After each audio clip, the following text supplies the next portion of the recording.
A Paperfox MP1 egy sokoldalúan használható prés. A leggyakoribb alkalmazási területe az eurolyuk-lyukasztás, de egyedi szerszámokkal másra is használható.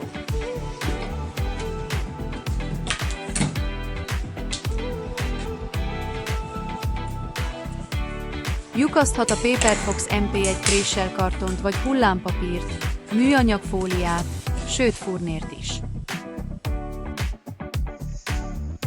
Megfelelő illesztékkel alakos darabolásra is használható. Ezt a szerszámot egy fogorvosnak készítettük, aki olyan névjegyet szeretett volna, ami olyan, mintha leharapták volna a sarkát. Gyakran használják a Paperfox MP1 prést falinaptárak készítéséhez, gyógyszerek bliszter csomagolásának darabolásához, regiszterstancolásra vagy egyedi bőrtárgyak kivágására. Több mint 30 évnyi gépgyártási tapasztalat. Több mint 10 000 legyártott papíripari kisgép. Több mint 300 egyedi gépgyártása. Több mint 6 000 ügyfél. A világ több mint 50 országából. És mindezt egy nagyon kis vállalkozás érte el Magyarországon. Ezért is érdemes alaposabban körülnézni a Paperfox honlapján.